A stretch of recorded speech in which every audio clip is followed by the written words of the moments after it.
Welcome to Santun TV.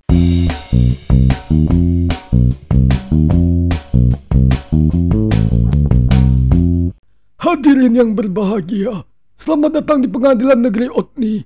Saya adalah Bambang, Hakim Negeri Otni yang mengadili persidangan hari ini, yakni kasus... Lah, teleponnya kemana?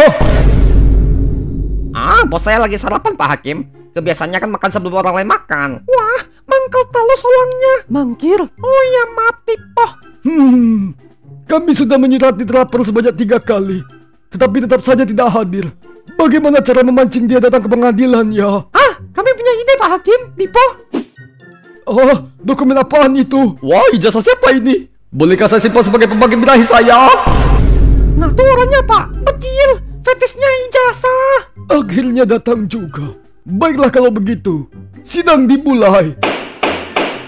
Kami mendapatkan laporan dari seorang pekerja yang terindikasi mengalami perlakuan tidak baik dari pihak pemberi kerja. Apakah benar demikian? Apaan? Kami selalu memperlakukan karyawan dengan baik kok. Bos saya semena-mena, Pak Hakim. Kami telat aja didenda lebih besar dari gaji harian kami, Pak. Karyawan malas. Kalau kalian berbuat salah ya wajar dong kalau dihukum. Tapi kami gak salah juga dihukum. Dasar malas. Dasar jahat. Dasar tanpa muka jelek. Dipo, dilarang melakukan body shaming di dalam pengadilan. Tapi Pak Hakim bilang pengadilan menjunjung tinggi fakta. Saudari, karyawan Anda mengaku bahwa Anda telah menahan ijazahnya selama bekerja. Apakah benar demikian? Iya, emangnya kenapa? Lihat sendiri kan, Pak, ijazahku ditahannya. Wah, mengapa sampai menahan ijazah? Supaya dia nggak kabur lah, bego. Lancang, kamu bersalah, pancung. Kan dia sendiri yang mau menandatangani perjanjian kerja. Kami memang mensyaratkan ijazah ditahan sama bekerja kok. Dan dia sendiri yang menandatangani perjanjian ini. Artinya dia sadar dan sukarela menyerahkan ijazahnya. Tapi bukannya ini melanggar hukum ya? Undang-undang mana yang kulanggar? Di hukum perdata dan undang-undang negeri Otni, memang tak ada yang melarang penahanan ijazah. Apalagi jika terdapat perjanjian tertulis yang melibatkan kedua belah pihak. Kalau begitu ngapain aku dipermasalahkan? Buang-buang waktuku saja. Pak Hakim, tolong nasib kami, Pak Hakim. Kami tidak bisa pindah kerja kalau begini. Taatin saja perjanjiannya. Dasar pemalas. Ini bos toko bangunannya. Mukanya kok kayak didempul tepung kingkong. Ya terserah saya dong. Ijazah kamu bakalan saya tahan agar kau tak bisa resign. Kalau kau macam-macam, ijazahmu akan kubakar. Dan akan kupotong gajimu. Udah ya. Hakim Negeri Otni udah bilang kalau nahan ijazah dengan perjanjian gak melanggar hukum. Jadi ngapain aku lama-lama di sini? Aku pulang dulu ya. Dah. Tunggu sebentar, bos.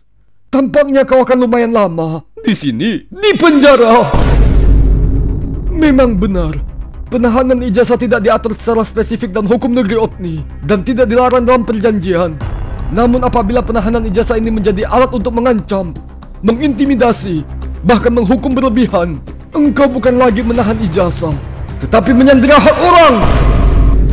Dari laporan yang kami terima, engkau juga menghukum karyawan yang telat dengan denda yang lebih tinggi dari upah hariannya. Engkau menjadikan ijazah mereka sebagai tameng kesemena-menaanmu. Ini jelas-jelas sudah melanggar asas keadilan dalam hubungan kerja, melanggar asas itikat baik, dan melakukan perbuatan melawan hukum. Maka dengan ini, Pengadilan Negeri Otni menyatakan perjanjian kerja tersebut tidak sah, cacat hukum, dan batal demi hukum. Bukankah engkau juga memotong gaji karyawan yang hendak menunaikan kewajiban ibadahnya?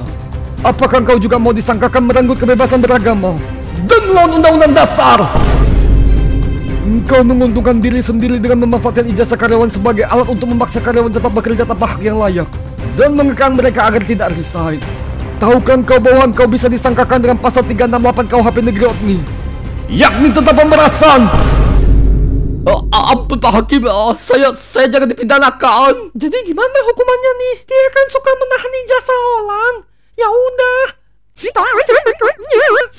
Saya selesaikan secara perdata saja, Pak. Ingatlah saudari, bahwa kekayaan yang engkau dapatkan selama ini ialah juga berkat kerja karyawan-karyawanmu. Bos yang menjalimi karyawan tidak berbeda dengan orang yang memerah sapi dan menjual susu, tapi menyembelih sapinya sendiri. Maka daripada itu, Pengadilan Negeri Otni mewajibkan saudari mengembalikan seluruh ijazah yang saudari tahan dan mengembalikan seluruh pemotongan gaji karyawan serta kembalikan seluruh hak mereka. Apabila tidak terpenuhi, maka akan kami tinjau kembali supaya dilanjutkan sebagai kasus pidana. Terima kasih, Pak Hakim. Akhirnya ijazah saya bisa dikembalikan. Dan engkau ingatlah Lain kali jangan kau gadaikan lagi ijazahmu itu.